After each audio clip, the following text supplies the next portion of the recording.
Welcome everyone to the next episode of How Builders Think. Today's episode is a very special guest. He's a fellow stop motioner with a really cool series called Shad and Poth. Please welcome Nullarc Bricks. Hello there. Hello there. Thank you for being on the podcast today. So far, how has your stuff been going? It's been going pretty well. So before we get into like the meat of the podcast, is there anything you want to share with the audience before we get into it? Not that I can think of. All right. So just to get us started, so how did you find yourself getting into Lego Star Wars? Well, it started when I was 4, and I was on the Lego aisle, and I saw a Lego Star Wars set. That's about it. Nice. That's a very simple way of getting into it. To be more specific, it was the 2007 or 2008 Rebel Speeder Battle Pack. That was my first Lego Star Wars set. So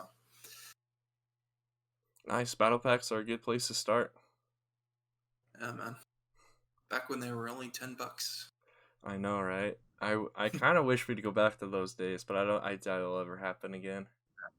Now, once you account for inflation, that's about 13 or 14 bucks in today's money. So as long as battle packs stay around 15 bucks, it's generally fine, I think.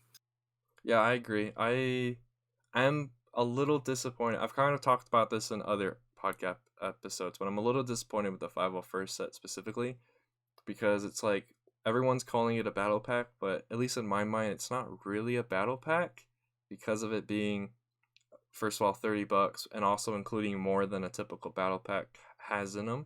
So I hope we do see either one or two battle packs in the next wave. How do you feel about the 501st set? I think for a set, it's a really good set. To call it a battle pack, though, it's just not one at all. It doesn't fit into what a battle pack is meant to be, which is an extremely inexpensive set meant to build an army. Where they do have some builds in them, but the builds aren't the main priority. Occasionally the builds are really good, like in the, what was it, 2011, the Bark Speeder and that Clone Battle Pack. That was a really good build, and they've mostly kept that Bark Speeder ever since. But I just think the 501st Legion set, while a great set, is a horrible battle pack if you just compare it to the concept of what a battle pack should be.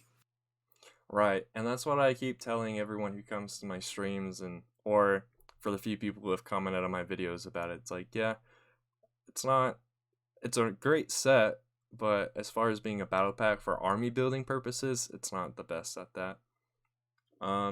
And since you're a stop motion, I felt like maybe we should focus the I guess this meat part of the podcast more on like talking about how to do stop motions and stuff. So like, what got you into wanting to do stop motions? Well, this was a few months after I'd started doing YouTube. I think I started last October, and then I think I uploaded my first stop motion in mid-February. So I think basically what happened was I was just watching a lot of various Lego Star Wars content, started watching a lot of stop motions, and thought, hey, that looks fun. Wonder if I can do that. And turns out I can. So Nice. That's pretty similar to how I got into doing stop motions too. Just saw a lot of other people doing stop motion, saw some really, really epic ones, saw some good ones, saw some not so good ones. I was like, I'll take a stab at it, try and make some of my own. Some of the ones I've done, at least in the past, and some of these newer ones I've done, I'm pretty happy about. Some of them not so much. I think in the future I might go back and redo them, but definitely not at the moment. Too busy with other stuff. yeah, I know the feeling. Like I was telling you before this, with my latest stop motion, like I'm not as happy with that one as I was with the ones before that. So, with the one I'm working on right now, it's basically an extension of that one. basically a part 4.5 of the series instead of going on to part 5, because there's a lot of stuff in there that I'm just not happy with, and I think eventually after I get this part 4.5 finish, I'll edit them both into like a supercut that's like 12 minutes long to be the actual part 4 that I originally wanted. You're gonna do like an extended edition of your part 4? Pretty much, just after I release this part 4.5, I'll just eventually go back and just make a proper part 4, which is both of them combined, and do minor editing fixes along the way to both of them. Sounds like a lot of work. Hopefully you're able to do that. I'm excited to see what the 4.5 and then eventually the 4 that you had envisioned from the beginning looks like. As I personally really enjoyed how part 4 looked. Doing my research for today's episode, I went back and watched a few of the other parts, and at least for me, I felt like part 4 was really good. So if you're saying that it wasn't the greatest and you're gonna make it even better, that makes me excited, because I already thought 4 was pretty good. So I'm excited to see what the real part 4 looks like. Yeah, well, I mean, from a technical aspect, I would say, yeah, it's my best one. It has the best editing I've ever done, the best, sound effects work, voice acting, and everything, and visual effects too. That was the first time I started doing, actual visual effects for the blaster bolts. But just overall, with the story itself, there was a lot more I could have done, but I didn't, simply because I ran out of time. Because I did procrastinate a bit. I always procrastinate a bit when I'm starting on a new stop motion and don't really. Well, yeah, towards the end, I just really get into crunch mode, and like on part 4, I ended up spending about it was 25 to 30 hours over the course of about a week just editing it. So would you So say the part that you procrastinate the most is the editing part? no, I'd actually say it's the filming. The part where I make the most mistakes is the editing, simply because by the time I finish the filming and get to the editing, I'm in crunch mode. That's interesting. I find myself, I'm on like the other side of it. The filming part, well, once I get the idea and know what I'm doing, the filming part goes by pretty smoothly. Part that I typically procrastinate is the editing part, because for me, I know that's the part where I have to do, at least this the way I feel, I have to do the most amount of work in the editing to get everything to seem alive, since we're using Lego bricks and minifigures that you have to do quite a bit to, at least in my opinion, you have to do quite a bit to make them seem like they're alive. So like the blaster bolts and all the sound effects and things like that. So I typically procrastinate I guess you'd say the second half of doing a stop motion, of all the editing and getting things to have the right sounds and making sure everything's spliced together in editing, making sure you got all your frames in the right spots and stuff like that. Well, so what program do you use to, film the stop motion and then to edit it? Do you use just one program, or what do you use?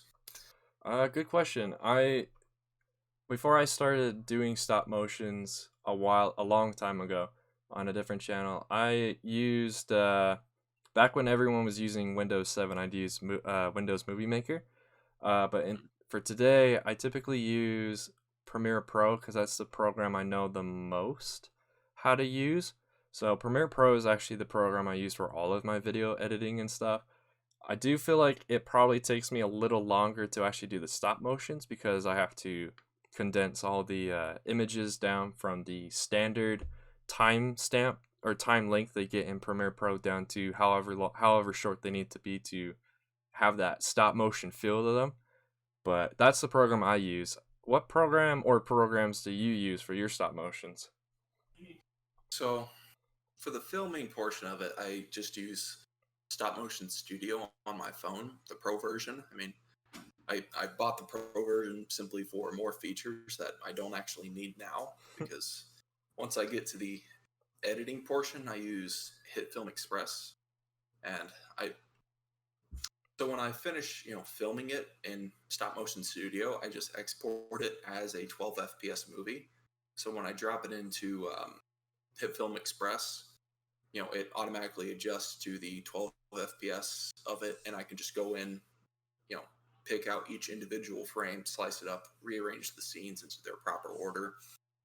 And then for the, voice work, I just use Audacity for my recording.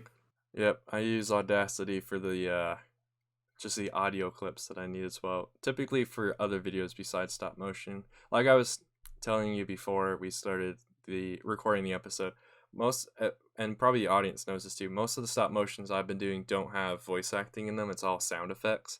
Yours, I would say yours are in comparison probably better than mine because you had the voice acting, so you have that human element more prominently shown in your stop motions than mine do.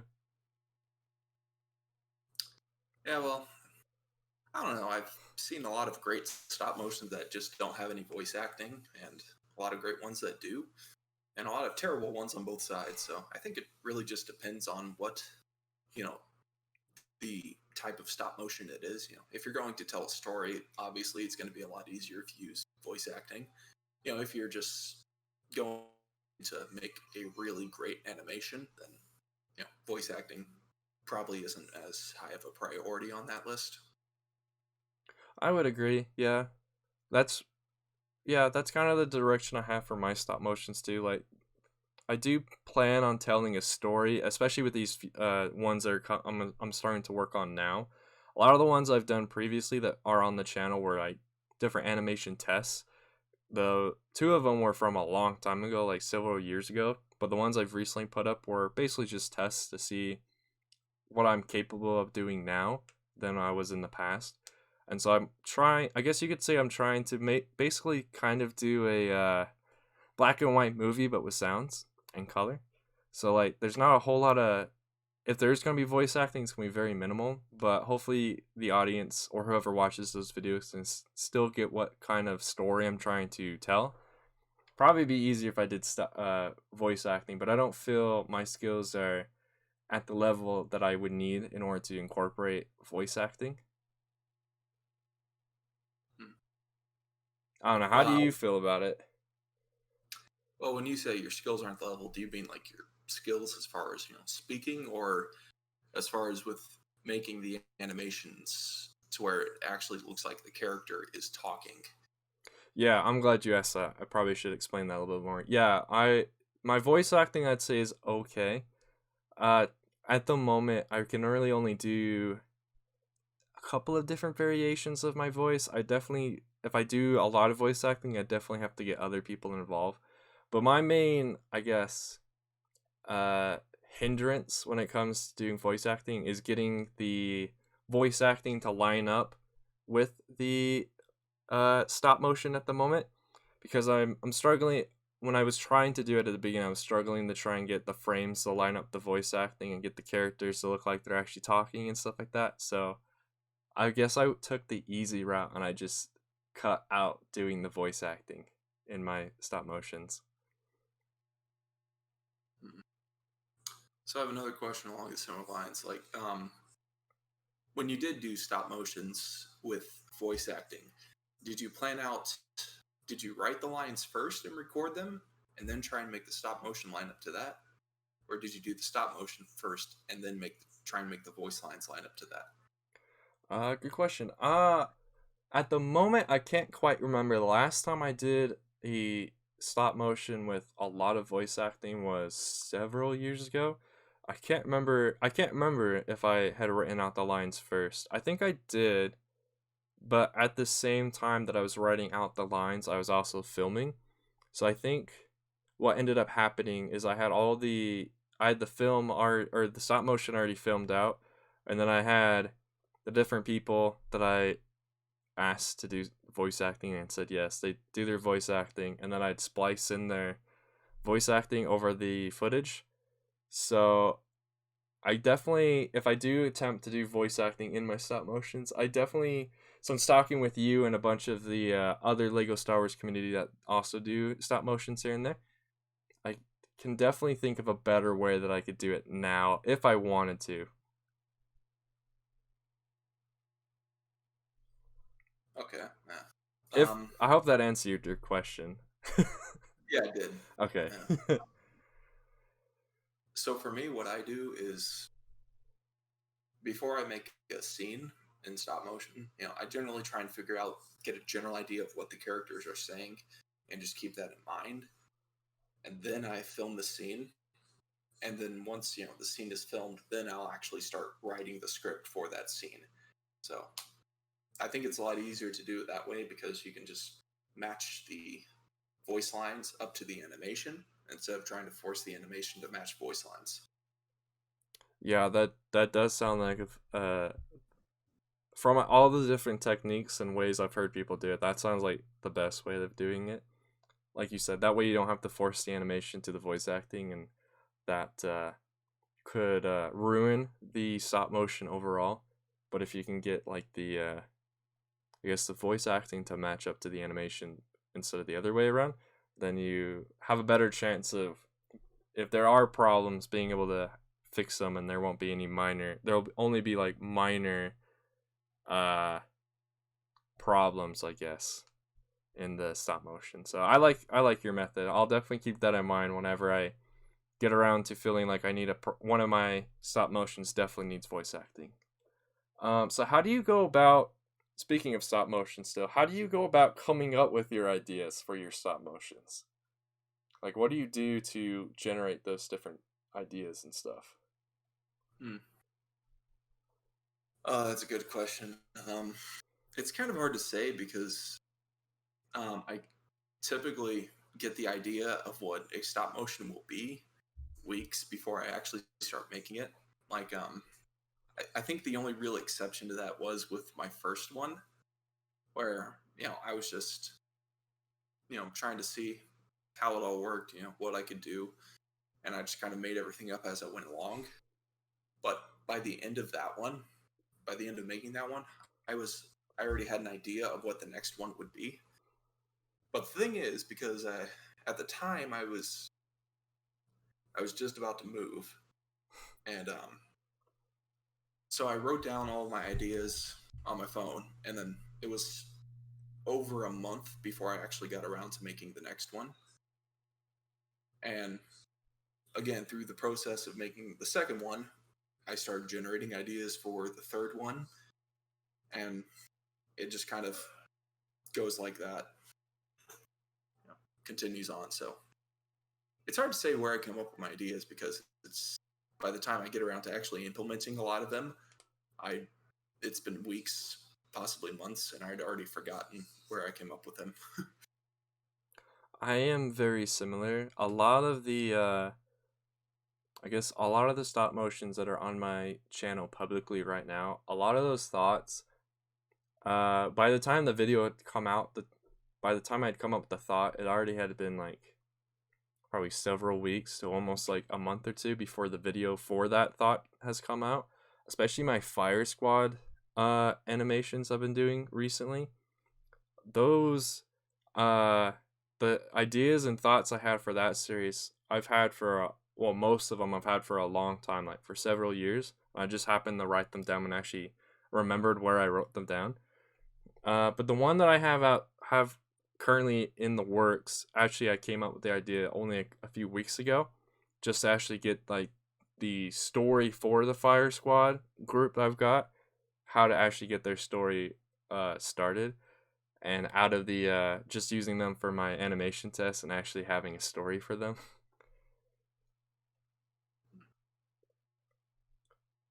But Interesting. yeah, hopefully I can get the story going. So far it's good. I just got to come up with a cool thumbnail for the video. Oh man, thumbnails are the hardest part for me. Same. That's the main reason why the stop motion I have in the works isn't out yet. It's just because I'm trying to come up with how I want the thumbnail to look. Uh, what's happened for me is that generally I just use one of the YouTube auto-picked thumbnails simply because I don't know what image from you know, stop motion would best, portray it. And it gets even worse when I'm trying to think of, well, should I add text to it, to the thumbnail, or what do I do? And Right. I have the same problem. I guess luckily for me, I have a general idea of how I want the thumbnail to look. My problem is mainly only a problem because of me also experiencing going to be moving soon. And so I've packed away my Fire Squad characters. That way they're prepared and ready to go when I move.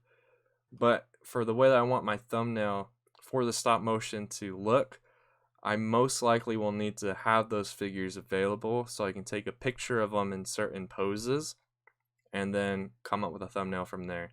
So I'm not going to be able to do the thumbnail the way I think I want it to look until like a week from now or so on. So um let's see though. We've been doing like the talking about stop motions for quite a bit. So unless you have something else you want to share with the audience about how to do stop motions or how to do things like that, I feel like we should start switching over to trivia time.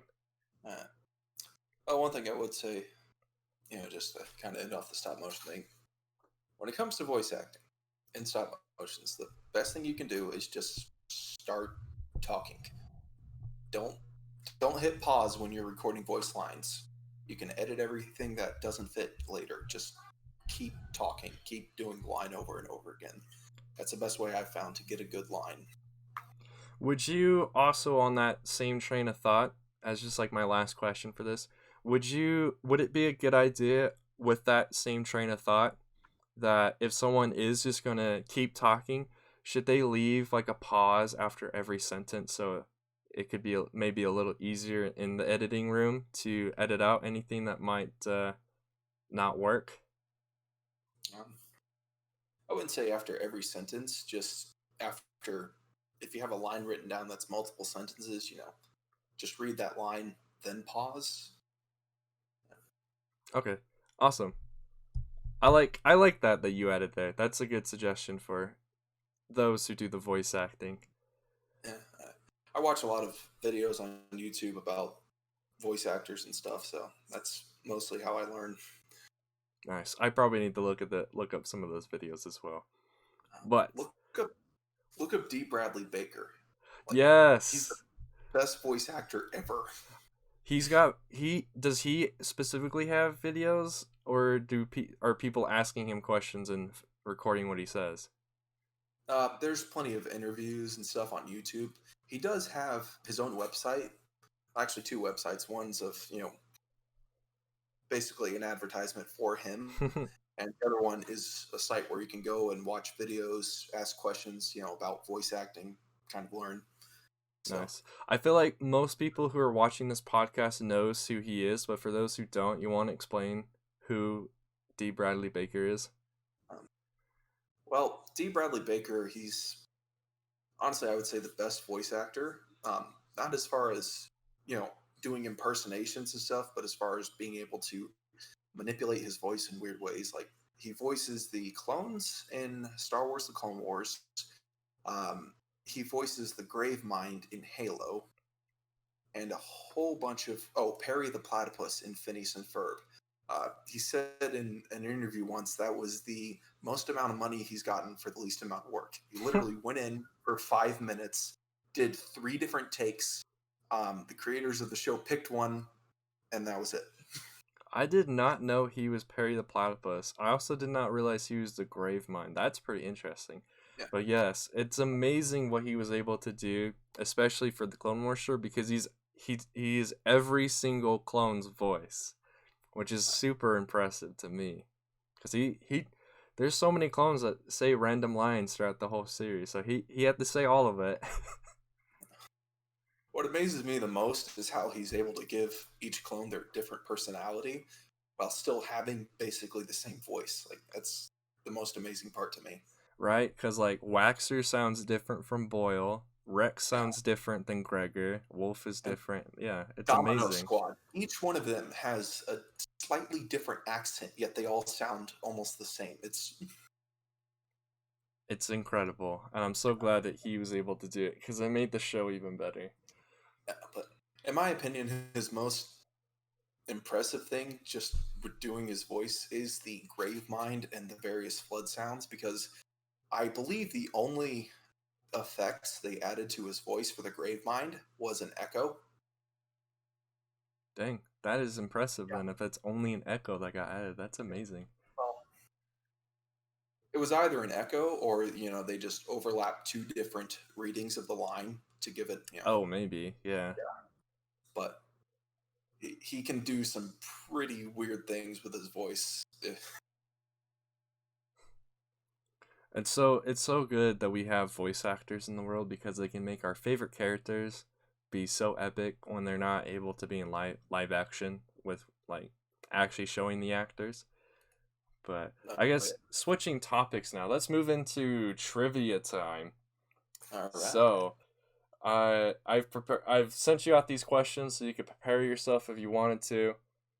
To let you know, all of these questions, not to date the episode, so I won't say the entire day, but all of these questions were prepared on the 9th. So some of these numbers, or some of the answers rather, might possibly have changed since then, but I'm going to hold you to whatever I've written down to the 9th. Are you all right with that? All right. All right. Sounds good to me. Good. It'd be very boring if you said no. But starting with trivia question number 1, and these are all different things I found specifically to your YouTube, so they're all different. Hopefully, they're all unique. So, starting with trivia question number 1, how long ago did you post your V-wing mock? I believe it was in November, if I remember right. That was an interesting mock. It's not built anymore because I needed the pieces. Just like every mock ever. Yeah. I saw a post on Reddit about a guy that made a what was it, Rebellion style V-wing, Ooh. and I didn't have a Republic V-wing, so I decided just to try and build my own. And I added some. I took some creative liberties with the design, made it a bit beefier and stuff. Yes, if I remember right, when I was doing my research and I looked at that video, if I remember right, yeah, it looks a little beefier than a typical Lego set of a V-wing, but I like it.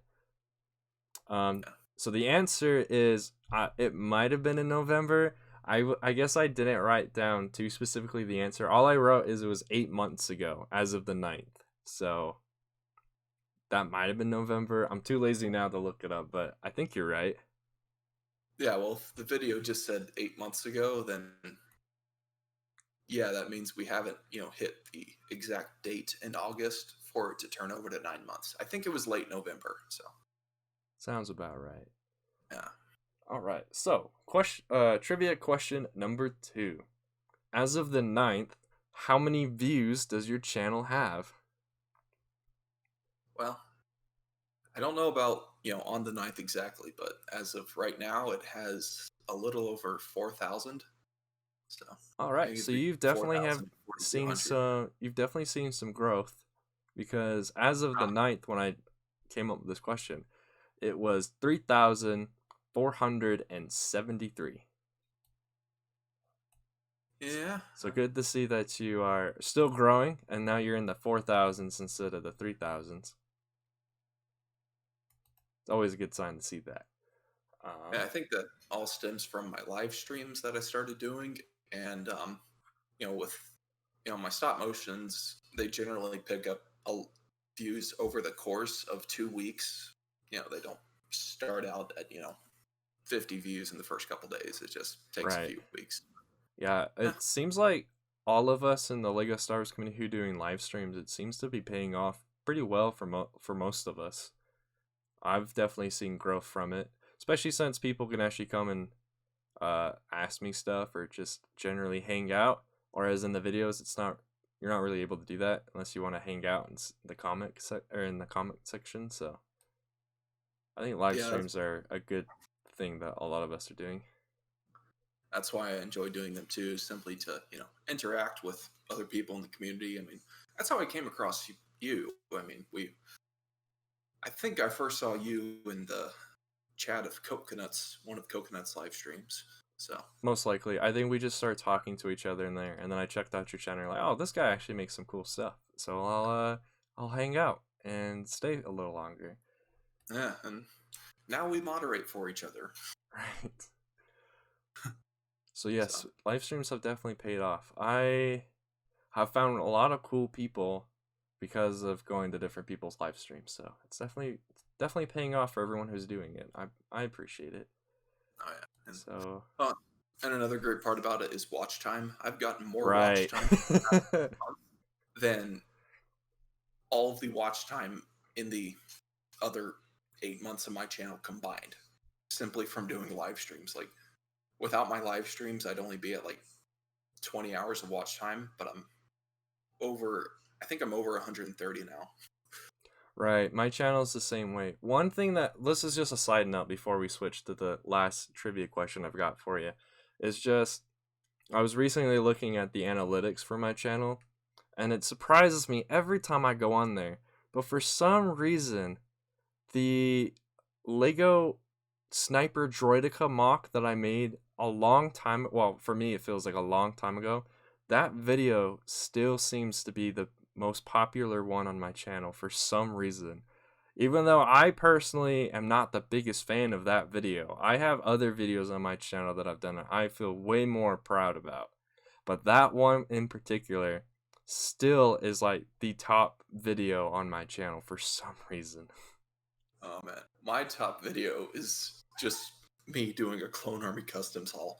The easiest video to make, where I just plop a camera down and open a package, and somehow that thing has almost 700 views, I think. I think it's because a lot of people are very interested in haul videos at the moment. I personally am not so interested in haul videos. It is really cool to see what people can afford and what they could buy at like a single time.